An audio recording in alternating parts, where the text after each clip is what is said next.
welcome. We're at All About Nutrition. It's the Wireless Mike Show. It's the pilot broadcast of it. That's awesome, man. Exactly. And who better to have the first interview be DJ Glenn, Hillbilly Highway. Rumor is you're the man, the myth, the legend. I don't know. Maybe a myth. Maybe a legend in my own mind. I don't know. All at different times, right? You know, I appreciate check you the having me box. on the show, man. This is awesome. Oh, no problem. I heard a lot of good things about you. Oh, well, same to you. Yeah, awesome. We'll pay off the people that it's talk like this $25, $50 and a hamburger. Bobby works easy. Right. That's the rumor. Yeah, I got you. So let's talk a little bit. Your show, it's on live365.com. Yeah. And as we said, Hillbilly Highway. Yes, sir. Kind of take us through how you got started in radio, right, for starters, and then where'd the rubber meet the road about your own show? Started out as a young boy. That. I was just playing music in grade school. Okay. I have some family that live in Los Angeles and Carmel area that are in the entertainment business. My aunt, who worked for Lou Irwin Productions, so she worked with the Rat Pack and Sinatra and all those guys. She actually had an affiliation with they're no longer in business, so I can use their name, the Brownell Sound Company. Uh-huh. She knew them real well. She came into town one day and decided to buy me a complete DJ system, whatever I needed. Done deal. And then I started doing little dances for 8th grade, 9th grade high school stuff. And how old were you when you got your first gig? I was 15. School dance or private? School dance, yeah. Okay. Yeah, I couldn't go in a private one because my stepfather wouldn't drive me around that night on a Saturday night at 15 years old. Come on, not to say Dad. that I wouldn't. Right. Not to say that I wouldn't, by golly. and then I had a friend that was in radio, and he said that I should probably go to school for it because I knew a lot about country music. I spent hours in my garage listening to song after song after song, and I wanted to make sure I knew a lot about music when I got into the radio business. So my timing was good. So when you're talking up a ramp, you're hitting the post every single time. Yeah, because you know in your sleep how many bars it takes to get to the intro. Absolutely. And you can ask the guys that work for me. I used to carry a drumstick with me. And I used to hit their hand if they were off. I don't like chopping music. I like fading it. Make sure you're doing the right thing. You know, you have to give country music its fair justice when you play it. Sure.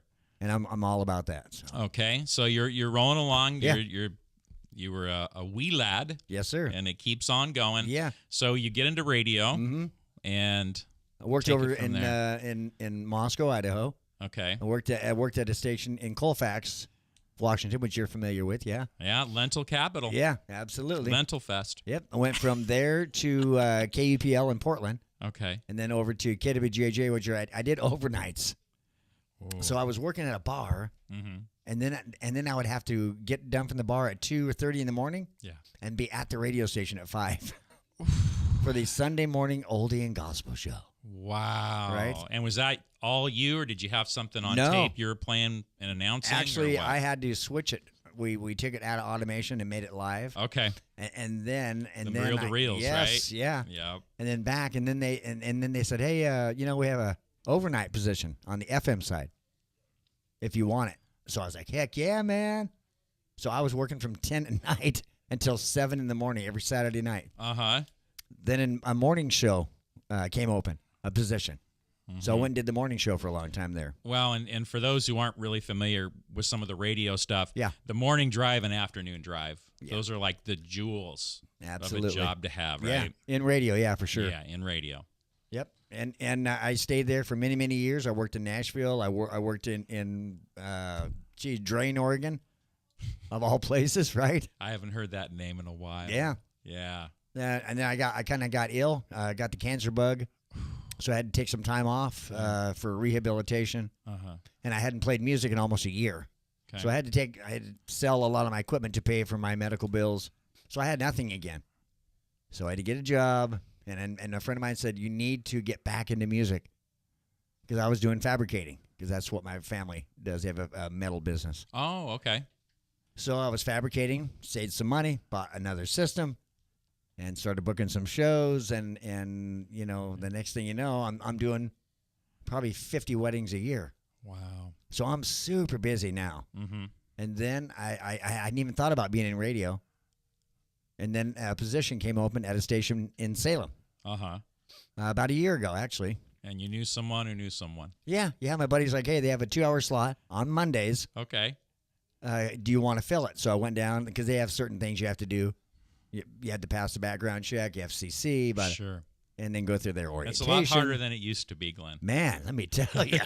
Talk about feeling old. I was like, whoa. Give me your whole life on this form. So they hired me on a Thursday, and he said I had to have a show name by Monday. So I thought, oh, yeah, I can do this. No problem at all. Okay. So I'm driving back from Salem. Mm-hmm. I'm excited, man. I got my own radio show now. I'm the business. Right. You're on the comeback trail. Yeah. It's all rolling. Still with no name. So here's Friday, right? Yeah. And guess what happened? Still no name. Saturday, Sunday, Monday. I'm on my way to the station. I'm in Canby, and the station's insane. I took Highway 99. Okay. And my phone rings. Well, I'm listening to music, and my phone rings, and I missed the call. I thought, now what do I do? Here comes this song playing, Steve Earle. Okay. On the Hillbilly Highway. So that song was playing. That's the last thing I heard. My phone rang again. It was the PD from Salem. Okay. He said, hey, are you on your way? Yeah, I'm on my way. What's the show name so we can put it in the books? That would be the Hillbilly Highway. That's exactly how it started. It is. I could tell, Glenn, you are a procrastinator. Is that the rumor? Yeah. I'm getting a nod over here. Yeah. I think Katie would know best. I just want to savor the moment. Right. You're like, I got a show. The rest is details. Yeah. This is where it's at. So I stayed there for almost a year, mm-hmm. and I took a job at another station that didn't work out so well. Okay. But you know what? I used that as a learning curve. Right. It was good. It was good there because I met a lot of nice people. Yeah. So the job that I had gotten fired from was not a bad. Nobody likes getting fired. Sure. But I have to understand it's their station. Right. And then I get home that night. Yeah. And I'm kind of sad because I had built a listener base. Yeah. With a lot of my friends here in Clark County. Well, and it's your passion. Yeah. You know, you're doing your passion, and right. that's big. I was one of the committee members for the Vancouver Rodeo for the last 10 years. Okay. I do a lot of volunteer work with the Evergreen High School Special Olympics, Clark County Special Olympics. I work a lot at the Clark County Fair. I'm the MC, the voice of the Horse Expo. Okay. I was just crushed because I had lost what I thought I had lost. All my friends, oh, yeah, you got to listen. And then things happened. Right.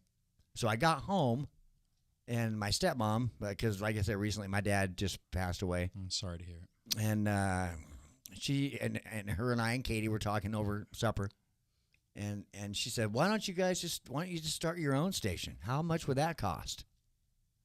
I said, have you ever had a latte? She said, yeah. I said, that's why they call them that, because that's what it costs. It costs a latte. Okay, so you told them it cost a latte. Right.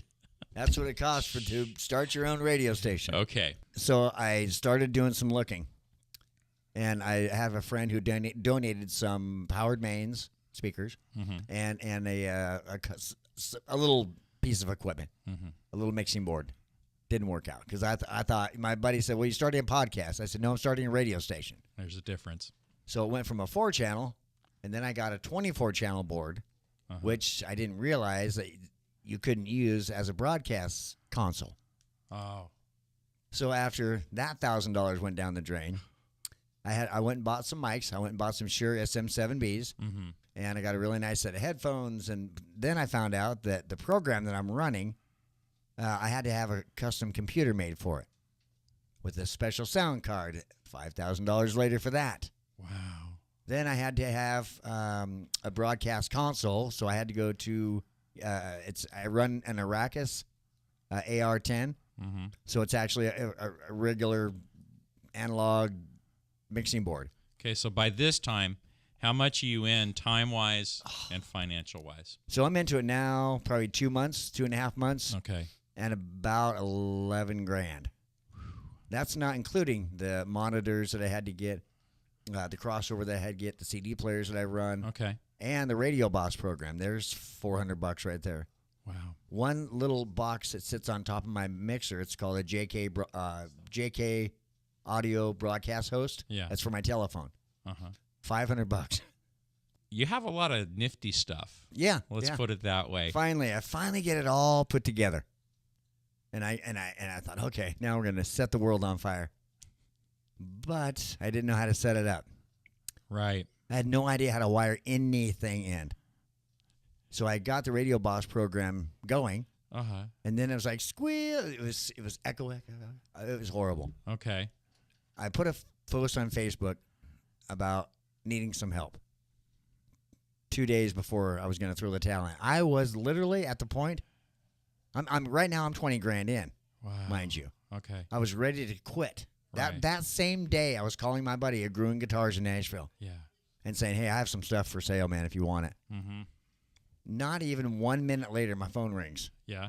Hello? Hey, Glenn.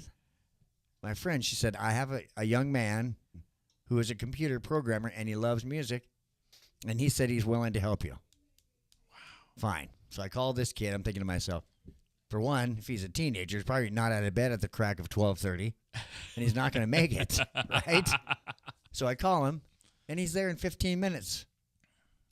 I thought, well, sweet. Well, hey, that's looking up. Even if he doesn't, at least he showed up. Right. So he goes into my studio. By the way, after my dad passed away, I used his studio for my radio station. That's where it's at. So wow. He comes out like an hour later. He says, okay, I think I got it. Wow. What do you mean? He had it up and running. Wow. And so for 2 more hours, he had worked all the bugs out. I actually went live that night.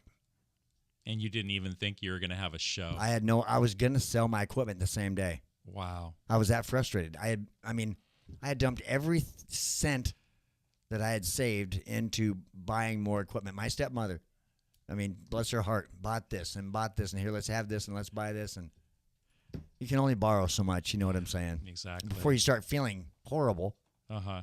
about yourself, for one. Right. So I got a hold of Live 365. Okay. They set me up with my stream. Wow. And 2 days later, I had my first show. Okay, so there's a lot of morals to the story, Glenn. Yeah. The one that's really getting on me right now is the whole reaching out on Facebook. Yeah, because man. I'll see people like, I need recommendations for. Right. And even if it's not something you're into, right? You're just like, why would someone ask that? But there it is. Isn't because that crazy? Someone might know someone. That whole 6 degrees game. Yeah. Exactly. And boy, that paid for you in spades. Man, I tell you what, I have, like I said, I have 2,729 listeners as of today. Mm-hmm. But it didn't start out that way. Let me tell you. Wow. It was rough, man, because for the first 3 weeks, I had 7 listeners. But I can track them now, Yeah. Now I have listeners in the UK, and now my show is actually nationwide. That's fantastic. And international as well. So. Okay, well, speaking of that, I did a little. I did a little investigating. Uh-oh. So I need to know. Well, I always saw Bob's, post. Yeah. Hanging out with DJ Glenn, right. Hillbilly Country. He's the man. I'd see that a bunch. So he already kind of put this swell in my head. Who is this guy? So I took a look, and I like when you go on there, live365.com and select you. Yeah. Hillbilly Highway. I like how it shows the songs you played, the music mix. Right. And something I really liked, I liked the variety of it, Glenn. I liked how you had the Marty Robbins, but then it was followed with Keith Urban, Brad Paisley combo, right. then a Johnny Horton, then a Blake Shelton. Sure. So I like how you're mixing the old school and some of the new school. Awesome. Because I grew up in radio as well. Right. A little bit on the decade or two later, right? Right. But it was kind of the same thing. I remember in 90s, country radio was really... anything that was Waylon Willie was not on. It was just all what was on the charts. Sure. Yeah. Was that. So I always felt country radio, it wasn't like rock radio where they went into classic rock or they mixed it. Country radio was like, this is it. That's all you get. So was that part of it too when you decided to start your own thing? Was a music mix or was it just be your own boss? Well, not so much be my own boss. Mm-hmm. That was about 10% of it because I just didn't want to get fired. And I get Employee of the Month every month. The biggest thing for me was I put myself in the listener's position. Yeah. Commercial radio, you hear the same song over and all day long. Facts. I didn't want to do that with my station. I wanted you... Let's say, hey, Glenn, this is Mike. Can I hear Fishing in the Dark? Yep. And I want to be able to play it next. Yep. and I do. Mm-hmm. And I play your requests because that's what it was like back in the 80s when we were in radio. You could actually put people on the air. It's true. And it's play true. requests. And so yeah, the listeners and the music is it for me. Uh-huh. I'm also a washboard player, so I played traditional Dixieland jazz. On the air? I did, yeah. My grandfather, when I got hired at KWJJ, it was 60 years to the day that my grandfather worked there doing a show called the Rooster Reveille Show. And he would play Dixieland music, 30 minutes live. Nice. Yeah. And you got the washboard Pretty out. crazy. Yeah. I love it. Yeah, it's awesome. Well, and something else I really liked, besides showing, the recent playlist, I even saw typically your replies within an hour. Yeah. I saw that, and I'm just like, he's really in. Yeah, man. I love it. Yeah. Because the email, do you just have it on when you're on the air kind of thing and something pops up? Yep. Like, I have a social media. Katie, she does all my social media for me. So because I can't run the show and do all my social media. Right. On my show, every morning at 7 o'clock, we have a segment called Thank a Soldier. Yeah. And my friend Jeff Goffman wrote a song called Miss America. We started with that. Mm-hmm. Then I talk about our soldier. And then I go into God Bless the USA. Nice. And I did that on accident one day. I just decided to play God Bless the USA. And I just said, hey, I'd like to thank all of our soldiers out there for everything that you do. Because my dad was in the Korean War. Sure. And I pretty much did it for my pops. You know what I mean? Okay. And my friend Lacey Jo Keller, who lives here in Washington, she is a United States Marine. Mm-hmm. And so I started thinking, the wheels were turning then. So I decided I created a segment called Thank a Soldier where we take your name, your rank, what your job was, if you have any special awards, and we talk about you, and then I play the song for you. And this whole time is being filmed. And then when we're done, we tag you, we send you the video so you can share it with your friends and family. That's nice. That's great. Well, and I also saw you did Doing Good Things. Yeah, that's our Friday segment. Yeah. Yeah, where you nominate somebody in your community or your uncle, your grandma, anybody. Mm-hmm. Somebody who does, it costs $0 to be a decent human being. And we know a lot of those people, and they're getting no recognition. Right. So what I do is I spend $25 with Mill Creek Pub, and we recognize them. Yeah. And we videotape it, and then we send them a gift certificate. That's we let them know, hey, we know what you're doing. Right. And we want to recognize you. So that's a big part, not only in my sobriety, but in my life and my show. Well, it really seems like you're about the community, Glenn. Yeah. With that, you're bringing it with the local like that. Absolutely, man. Absolutely.